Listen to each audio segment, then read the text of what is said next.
এইহেন বহাগ মাহৰ শেষৰ দিনটোত এটা বিশেষ ধৰণৰ প্ৰগ্ৰেম চাবৰ কাৰণে আমি আমাৰ সখীয়নী আৰু সখীৰ সৈতে আমি চতিয়াৰ পৰা আহি আছোঁ। প্ৰথমতে আমি নগাঁৱৰ পৰা চতিয়ালৈ আহিলোঁ, তাৰপাছত তেখেতসকলৰ লগত আহি আছোঁ। ক'তনো আহিছোঁ, কি চাম, ভিডিঅ'টো শেষলৈকে চাব, তেতিয়া আপোনালোকেও খুব সুন্দৰকৈ দেখা পাব। মোৰ ল'ৰাটো আৰু তেখেতসকলৰ ল'ৰাকেইটা যিহেতু গুৱাহাটীত পঢ়ি আছে, সেয়ে আমিয়ে আহিলোঁ। আমি পাইছোঁহি সোৱণশিৰি নদীৰ ওপৰৰ দলঙেদি আহি আছোঁ।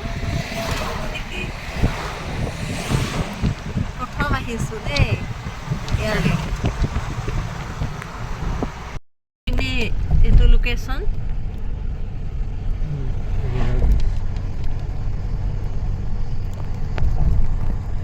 আমি আহি পাইছোঁহি আমাৰ আগতেই ঠিক কৰি থোৱা এখন হোটেল। এই হোটেলৰ মেনেজাৰৰ লগত আমাৰ এয়া কথা পাতি আছে। তাৰপাছত আমি ইয়াতে এই দুদিন থাকিম। আমি পাইছোঁহি আচলতে ঢকুৱাখানা। ইয়াত দেখিছে ৰুমখিনিৰ নাম ব্ৰহ্মপুত্ৰ, চাৰিকৰীয়া, ইমান ধুনীয়া ধুনীয়া নাম দিছে, কৰা। ইয়াতে আমি আজি থাকিম সোৱণশিৰি। তাৰপিছত ইয়াত থাকি পেলাই আমি আচলতে ফাট বিহু চাম বুলি আহিছোঁ। আমি গোটেইকেইজনে এই ৰুমকেইটা ঠিক ঠাক কৰি কোন ক'ত থাকিম ঠিক কৰি ল'লোঁ।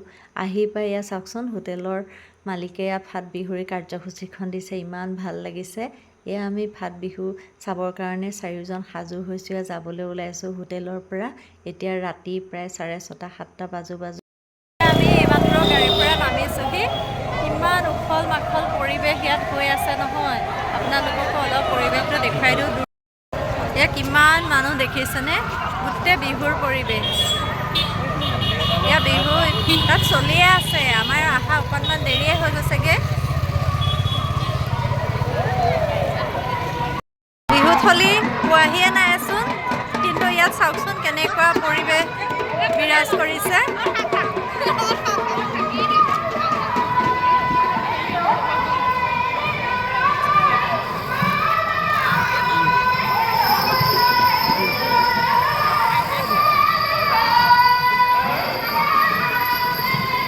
এয়া দূৰত বিহু, অকণমান পিছতে পামহি গছ তলত বিহু। এয়া আহি থাকচোন মোৰ লগে লগে অকণমান। এইটো চাওকচোন, এয়া চব পিনে কেৱল গছে বিভিন্ন ৰং কৰি কৰি থৈছে। এয়া চব গছৰ তলে তলে, গছৰ তলে তলে বিহু।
ইয়াত আজিৰ দিনটোত আচলতে দেউৰী, মিচিং আদি বিভিন্ন জাতি জনগোষ্ঠীৰ বিহুৰ কম্পিটিশ্যন হৈ আছে। তাৰে অকণমান আপোনালোকলৈ লৈ আনিছোঁ।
বহুত দূৰলৈকে গছ, এয়া 50,000 60,000ৰ আপ মানুহ হ'ব গোটেই পৰিৱেশটো।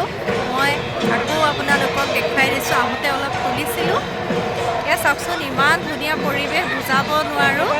আজি বহুত বছৰৰ মূৰত এই সৌভাগ্য মিলিল ইয়াত এই ফাট বিহু চাবলৈ। সঁচাকৈ এক বুজাব নোৱাৰা পৰিৱেশ। ভিডিঅ'টো আজিলৈ ইমানেই, পিছত আপোনালোকক পুনৰ আকৌ লগ পাম। আজিলৈ আহোঁ, ধন্যবাদ।